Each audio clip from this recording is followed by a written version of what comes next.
तो लास्ट में हमने जो क्वेश्चन डिस्कस कर रहे थे उसी क्वेश्चन में थोड़े से कुछ पॉइंट और ऐड करते हैं। जैसे हमारा क्वेश्चन क्या था, इस तरह से था, ये 50 मीटर पर सेकंड से पार्टिकल मूव कर रहा था, ये एंगल हमने 53 डिग्री लिया था आई थिंक। और अच्छा एक चीज समझो, ये जो क्वेश्चन करा रहा हूँ ना ये इंपॉर्टेंट क्वेश्चन है, आप नोट कर लेना, पहले आपको स्टार मार्कर के नोट करो, जो भी पॉइंट हो 6, 7, 8 जो भी चल रहा हो। फाइंड आउट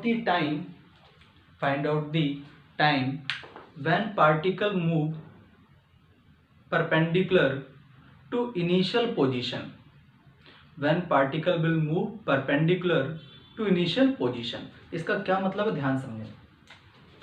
ये पार्टिकल, ये प्रोजेक्टाइल ऐसे मूव करता हुआ कहीं ऐसे ग्राउंड को हिट करेगा। इनिशियल डायरेक्शन क्या है, हॉरिजॉन्टल से 53 डिग्री। तो क्वेश्चन में ये बोला गया है कि वो टाइम पता करो जब पार्टिकल इनिशियल डायरेक्शन से 90 डिग्री पर मूव करे। मतलब इनिशियल डायरेक्शन क्या है, इनिशियल डायरेक्शन हॉरिजॉन्टल से 53 डिग्री एंगल पर है।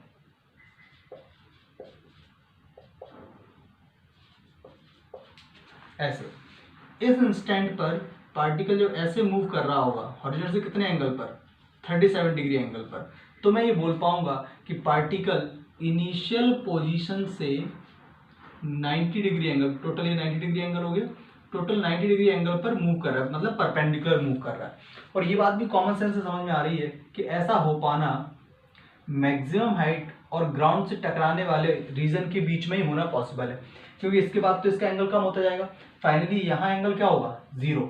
तब जाके यहाँ जब वो एंगल डिक्रीज होना स्टार्ट होगा तब जाके वो इनिशियल डायरेक्शन से परपेंडिकुलर डायरेक्शन में मूव करेगा। कॉन्सेप्ट क्लियर है। अब बस अब क्या करना है, सॉल्व अपने को टाइम भी तो बताना है। तो हम टाइम बताने के लिए क्या करेंगे, ध्यान समझें। ये स्पीड कुछ v है, इसका इधर कंपोनेंट क्या आएगा, इस 50 का, ध्यान समझे, इस 50। तो सिचुएशन कैसी है, ये हॉरिजॉन्टल लाइन, ये ऐसे 50 मीटर पर सेकेंड और ऐसे ये v, ये एंगल 37 डिग्री, ये एंगल हो गया अपना कितना, 53 डिग्री। इस 50 का इधर जो कंपोनेंट है,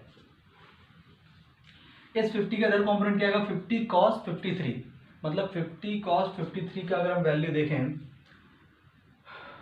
तो आ जाएगा 50 इंटू 3/5, मतलब 30 मीटर पर सेकेंड आ जाएगा।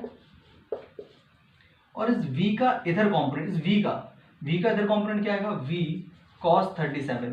कॉन्सेप्चुअली एक बात आपको समझ में आ गई होगी कि ये दोनों वैल्यू, ये तो पुरानी बात है, ये दोनों वैल्यू कैसे होनी चाहिए, इक्वल होनी चाहिए। बस अब इसमें और भी कुछ भी नहीं था, तो हम क्या रखेंगे, v into 4/5 should be equal to 30। तो v इज इक्वल टू कितना हो जाएगा, 150/4, that is 75/2 metre per second. मतलब इस पॉइंट पर जो v है ना वो कितना हो चुका होगा, 75 मीटर पर सेकेंड। अब इसका y कंपोनेंट तो निकालना कोई परेशानी वाली बात नहीं। y कंपोनेंट क्या होता, vy होता v sin 37, मतलब v इंटू 3/5। तो v का वैल्यू अगर हमने निकाल लिया तो वो यहाँ रख दो, तो vy क्या हो जाएगा, vy इज इक्वल टू आ जाएगा 75/2 इंटू 3/5, 45/2। तो अब सिंपली क्या अप्लाई करना है, इनिशियल इस डायरेक्शन में स्पीड कितनी थी 40, इधर कितनी थी 30, इनिशियल स्पीड कितनी थी y में 40, फाइनल स्पीड y में डाउनवर्ड डायरेक्शन में कितनी होगी 45/2। ऐसा होने में कितना टाइम लगा यही तो बताना है। Then we will apply in y direction, v is equal to u plus 80। vy कितना, फाइनल स्पीड किस डायरेक्शन में, डाउनवर्ड डायरेक्शन, जैसे क्या लिखेंगे, माइनस का 45/2 is equal to u by कितना, प्लस का 40 माइनस 10 इंटू टी। सॉल्व कर दो इसको, तो 10t इज इक्वल टू कितना हो जाएगा, 40 माइनस 45/2, 35/2। तो 10t इज इक्वल टू 35/2, तो t का वैल्यू आ गया 3.5 डिवाइड बाई 2 सेकंड। अब इसे सिंप्लीफाई कर लेंगे, वो जो भी आए उसमें कुछ परेशानी वाली बात नहीं है, ये इसका आंसर है। तो देखो कैसा भी क्वेश्चन आ जाए प्रोजेक्टाइल, आपको एक बात समझ में आ रही है, अगर हमारे कॉन्सेप्ट क्रिस्टल क्लियर है ना तो इजीली इसे हम सॉल्व कर पा रहे हैं। ठीक है, नोट करो इसको, फिर इसमें और पार्ट कंटिन्यू करते हैं।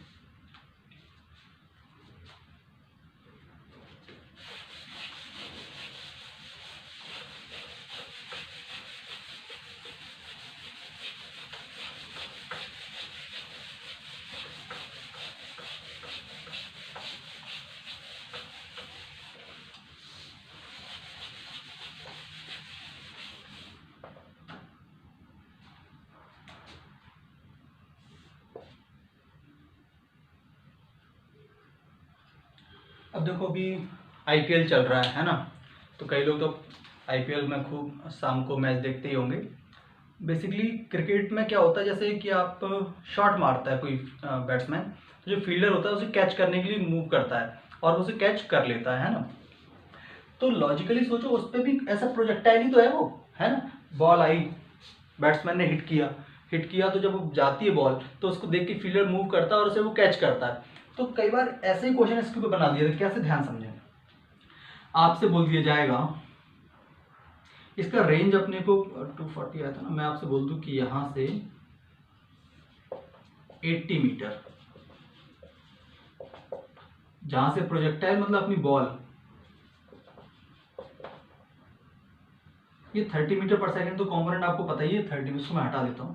यहां पर एक फील्डर खड़ा हुआ है जिसकी हाइट को कंसीडर नहीं करना है ना। ये यहां पर था, जब ये बॉल यहां से मूव की तो आपको बताना है कि ये पर्सन कितनी स्पीड से मूव करे सो दैट कि ये बॉल को कैच कर पाए। क्वेश्चन समझ में आया। क्वेश्चन ये है कि ये पर्सन इस पॉइंट से 80 मीटर दूर खड़ा था, ये बॉल को इसने देखा, अब जाहिर सी बात है मूव करना पड़ेगा। अभी मूव करना स्टार्ट किया, इसकी हाइट को कम मानना, ऐसे नहीं आप ज्यादा मान लो सर इतनी हाइट पर कैच कर ले, कम मानना। क्वेश्चन में गिवन होगा ये, जब ये पर्सन मूव करते करते यहां पहुंचेगा तो आपको क्या बताना है कि वो स्पीड बतानी है। ऐसा थोड़ा ना कि आराम से जा रहा है, बॉल यहाँ पर रुकी हुई है, इसका वेट करे कि आओ भाई कैच कर लो, ऐसा तो नहीं होगा। आपसे बोला कि कितनी स्पीड से ये मूव करे सो दैट कि इस बॉल को कैच कर पाए। ठीक है, क्वेश्चन को find out the speed of the fielder so that he will be able to catch the ball. ठीक है, चलो। तो कॉन्सेप्चुअली एक बात क्लिक कर गई होगी कुछ स्टूडेंट्स के मन में कि ये तभी पॉसिबल है जब जितने टाइम में बॉल यहां से यहां पहुंचे, ठीक उतने ही टाइम में ये फील्डर यहां पहुंचा है, तो ही कैचिंग होना पॉसिबल है, नहीं तो हो ही नहीं पाएगी।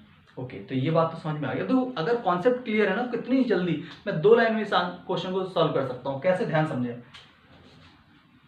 टोटल रेंज निकाल सकते हो क्या इसकी? रेंज अपने को पता है कि इसकी टोटल रेंज कितनी है। टोटल रेंज है 2 into u x that is 30, उसका 3 लिख देते हैं। 3 क्यों लिख देंगे, डिवाइड बाई 10 भी लिखना है ना, ऐसे लिख लो। 240 मीटर रेंज थी इसकी, ये तो आपको क्लियर है।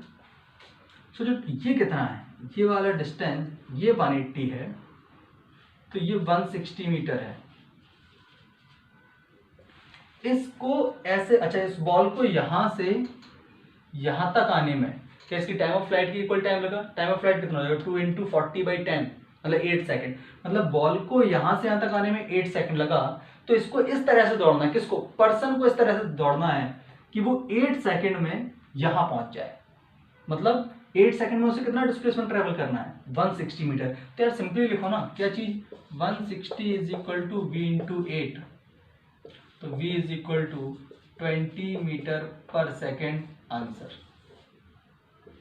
मतलब अगर कैचिंग करनी है तो पर्सन को 20 मीटर पर सेकेंड से मूव करना चाहिए। आंसर हो गया, खत्म। क्लियर है। तो ऐसे क्वेश्चंस बनते हैं, आपको बुक्स में ऐसे क्वेश्चन मिलेंगे आपको। ठीक है, चलो नोट कर लो इसको।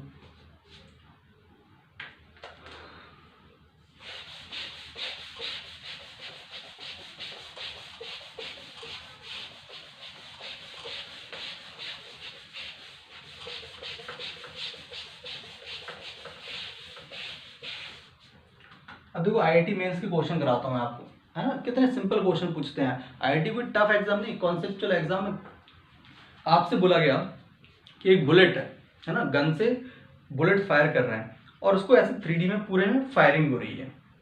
तो सोचो क्या हो, ऐसे बुलेट जाएगी तो वो कौन सा पाथ लेगी, प्रोजेक्टाइल पाथ लेगी। तो जब ऐसे बुलेट जा रही है इस डायरेक्शन में, इस डायरेक्शन में, इस डायरेक्शन, हर डायरेक्शन में, तो बुलेट की स्पीड फिक्स है, v स्पीड से हम उसे मूव करा रहे हैं। तो जब ऐसे वो जाएगी तो बेसिकली हर डायरेक्शन में मूव करेगी, तो हर डायरेक्शन में एक पॉइंट पर गिरेगी ना। उस पॉइंट को जब आप मिलाओगे तो सोचो क्या बनेगा, एक सर्कल बनेगा। ठीक, उस सर्कल का एरिया पूछा गया है। आई होप आपको क्वेश्चन क्लियर हो गया होगा। क्वेश्चन क्या है कि यहां से एक बुलेट को फायर किया गया v स्पीड से किसी पर्टिकुलर एंगल पर, ये कोई एंगल है, और ऐसा 3D में किया गया। तो यहाँ पर क्या बन जाएगा, एक ऐसे एक सर्कल बन जाएगा जहाँ हिट करेगा ग्राउंड को ऐसे। ये इस सर्कल का एरिया आपको बताना है। थोड़ा सा फील करें, खुद सोचें तो मजा आएगा। और ये जो एंगल है ना, ये एंगल, अच्छा एरिया ऐसे बोला गया, ये मैक्सिमम एरिया। अब सोचो क्या आंसर होना चाहिए। सर्कल का एरिया तो आई होप सबको पता ही होगा, पाई आर स्क्वायर होता है। ठीक है, इसमें सोचो कैसे आंसर आना चाहिए। सोचो जो भी बुलेट ऐसे है, ये बुलेट है, ये बुलेट जब मूव करेगी तो कौन सा पाथ लेगी, प्रोजेक्टाइल। मैक्सिमम ऐसे जाके गिरेगी। ये जो चीज है ये क्या है, रेंज। रेंज कब मैक्सिमम होती थी, 45 डिग्री एंगल पर। कितनी होती थी, ये रेंज होती थी u²/g। ठीक, क्या ये रेडियस, एक तरह सर्कल का रेडियस ही रेंज है। फील करो, क्या इस पर्टिकुलर क्वेश्चन में जो सर्कल बनेगा उस सर्कल का अगर रेडियस की बात की जाए तो सर्कल का रेडियस रियलिटी में क्या है, रेंज का मैक्सिमम वैल्यू। सोचो IIT JEE की इस क्वेश्चन का डायरेक्ट आंसर था, सर्कल का एरिया क्या होता था, पाई आर स्क्वायर। तो आंसर क्या होगा, पाई v²/g का होल स्क्वायर। आंसर खत्म, कुछ था ही नहीं क्वेश्चन। अब लैंग्वेज लिख देंगे, अब bullet and bullets are fired in form of ये और वो, बहुत सारी चीजें उसमें लैंग्वेज में लिख देंगे। जबकि इस क्वेश्चन का सॉल्यूशन बस इतना सा है। जिसे फील आती है उसे एक बात समझ में आ गई कि अच्छा जो बुलेट है वो ऐसे जाके प्रोजेक्टाइल पाथ लेगी, जो इसका रेंज होगा, मैक्सिमम रेंज होगा, वही इस सर्कल का रेडियस होगा। और सर्कल का एरिया तो पाई आर स्क्वायर होता है। वैल्यू रखिए, आंसर आ गया। ठीक है, एक और क्वेश्चन बताता हूं IIT का।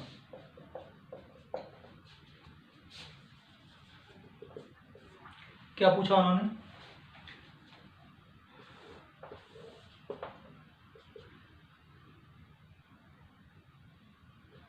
एक पार्टिकल को हॉरिजॉन्टल से थीटा एंगल पर किसी पर्टिकुलर स्पीड से प्रोजेक्ट किया, है ना।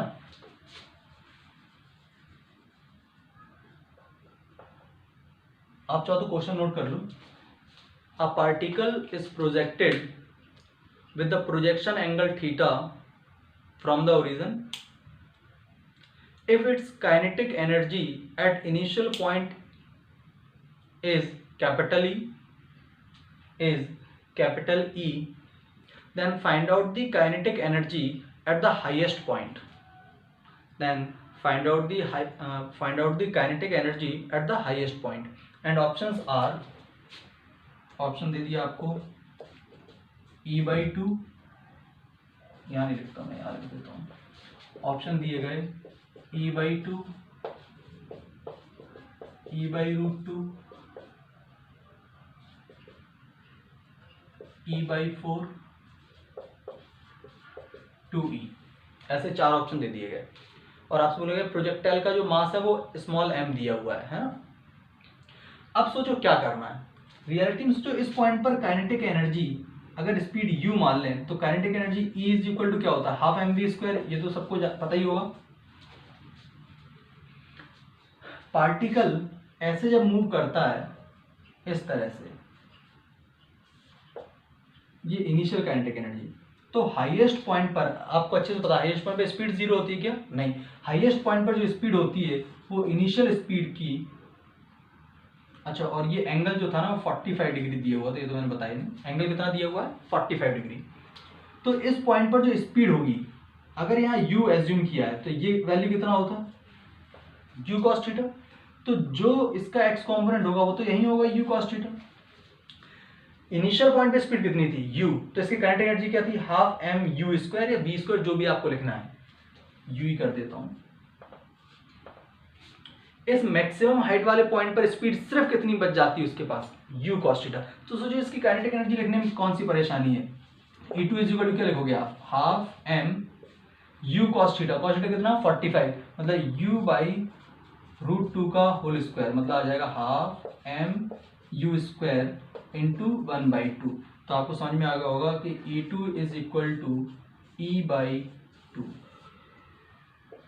ये आंसर है इसका, है ना। तो ऐसे बहुत सारे क्वेश्चन फ्रेम किए जा सकते हैं, जबकि इनमें होता कुछ भी नहीं, अगर थोड़ी बहुत चीजें लगी। ये आईआईटी में आया हुआ है, आप देखोगे प्रीवियस के आईआईटी क्वेश्चन की बुकलेट आपको मिलेगी, जब पीडीएफ फॉर्म में मैं ट्राई करूँगा जल्दी से जल्दी भेज दूँ, तो ऐसा ये क्वेश्चन आपको आईआईटी एग्जाम में आया हुआ दिखेगा।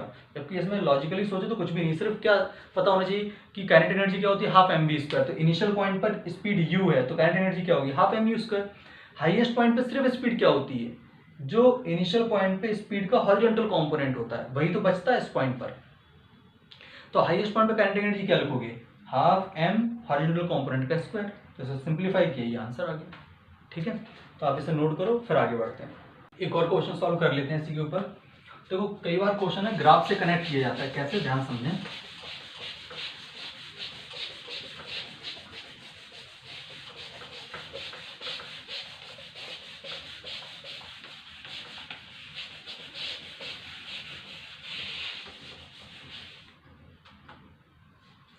ऐसे आपको 3-4 प्रोजेक्टाइल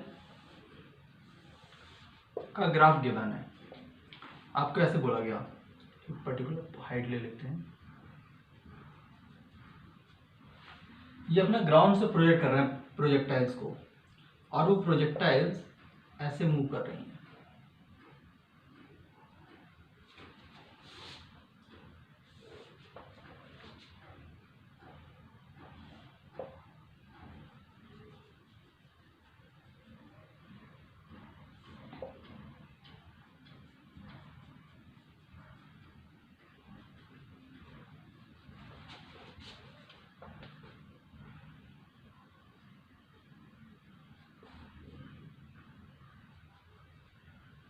ये फर्स्ट प्रोजेक्टाइल, ये सेकंड प्रोजेक्टाइल और ये थर्ड प्रोजेक्टाइल, ये 3 प्रोजेक्टाइल आपको दिए गए हैं। अब आपको ये ग्राउंड से प्रोजेक्ट किए गए तीनों प्रोजेक्टाइल और आपको इनके स्पीड पे कमेंट करना है कि स्पीड जो होगी ना वो v3, v2 और v1, इनमें क्या रिलेशन। 4 ऑप्शन बनाने तो यार मैं 4 ऑप्शन ऐसे बना सकता हूँ। सेकंड बना दूंगा v3 greater than v2 greater than v1, third v3 less than v2 less than v1, fourth option कुछ भी बना दो ऐसे v3 is equal to v2 greater than v1, ऐसे 4 ऑप्शन बन सकते हैं। तो आपको इस पर कमेंट करना है, तो आप स्क्रीन शॉट करके पहले क्वेश्चन नोट करो, फिर बताता हूँ ऐसे क्वेश्चन को कैसे सॉल्व करना है। ये क्वेश्चन आपको मिलेगा बुक्स में, है ना, बहुत ही सिंपल सा क्वेश्चन है। इस ग्राफ को देख के एक बात समझ में आ रही होगी, तीनों पार्टिकल का जो मैक्सिमम हाइट है ना वो सेम है। क्या ग्राफ को देख के क्लैरिटी समझ में आ रही है, देखो तीनों इसी हाइट को टच कर रही है। मैक्सिमम हाइट का फॉर्मूला क्या होता है, मैक्सिमम हाइट का फॉर्मूला होता है y कंपोनेंट का स्क्वायर बाई 2g, यही होता है। अगर तीनों का ये चीज सेम है h मैक्स, तो सोचो देखो 2g ये तो हर प्रोजेक्टाइल के लिए सेम होना है। अगर h मैक्स सेम है तीनों पार्टिकल का कि maximum height is same, it implies that y component is same of all projectiles। हर एक, मैं ये बोला कि तीनों पार्टिकल की स्पीड सेम होगी, नहीं, y कंपोनेंट जो भी आएगा मतलब u sin थीटा का जो भी वैल्यू होगा, u और sin थीटा, आप यहाँ पर देख रहे होंगे एंगल भी प्रोजेक्शन का अलग अलग है, तो u sin थीटा की जो नेट वैल्यू आएंगे y डायरेक्शन, वो तीनों का कैसे होगा, सेम। क्लियर। अच्छा, एक पॉइंट तो ये समझ में आ गया कि तीनों का मैक्सिमम हाइट सेम होने से क्या चीज सेम होगी, उनकी स्पीड के y कंपोनेंट सेम हो गए। What about time of flight, time of flight भी देखें तो 2u/g, मतलब टाइम ऑफ फ्लाइट भी क्या होगा सी। अरे टू और जी तो सेम होना है, तो अगर किसी भी प्रोजेक्टाइल्स के लिए उनके वाई कंपोनेंट सेम हैं तो मैं ये पक्का बोल सकता हूँ कि उनका जो टाइम ऑफ फ्लाइट होगा, टाइम ऑफ फ्लाइट भी कैसा आएगा, टाइम ऑफ फ्लाइट भी इक्वल आएगा। इसमें तो कोई दिक्कत नहीं है, ये तो बात क्लैरिटी समझ में आ गई होगी।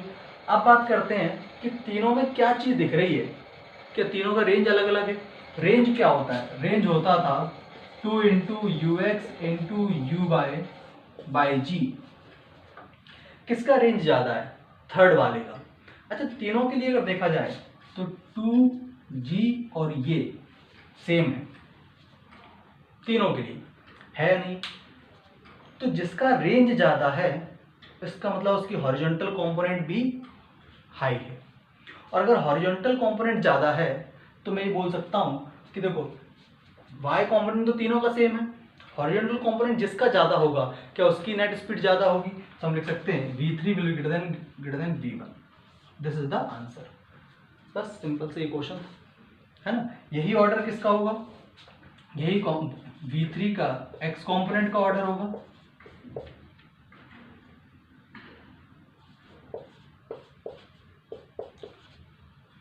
और अगर y कंपोनेंट की बात की जाए तो v3 का जो y कंपोनेंट होगा that will be equal to v2 का जो y कंपोनेंट आएगा एंड v1 का जो y कंपोनेंट है। तो दोनों क्वेश्चन पूछे सकते हैं, दोनों हमने डिस्कस कर लिए।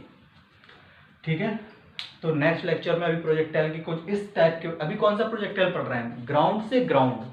अगला पढ़ेंगे हम जो हेलीकॉप्टर वाले प्रॉब्लम्स होते हैं, जो बॉम्ब गिराए जाते हैं कि जब ऊपर से मूव कर रहे हो तो टारगेट होता है, उसको हिट करना होता है। या आपने कहीं देखा होगा जहाँ फ्लूड वगैरह आ जाती, बाढ़ वगैरह आ जाती है तो वहाँ से पैकेट ड्रॉप करना होता है। तो हम जो ड्रॉप करने वाले तो बोलते हैं, देख लेते हैं कि अच्छा इतने डिस्टेंस पे ड्रॉप करना है तो लगभग वहाँ से ड्रॉप करते हैं, कैसे वो सारी चीज़ें हम नेक्स्ट लेक्चर में डिस्कस करेंगे। ठीक है, चलो बाय बाय।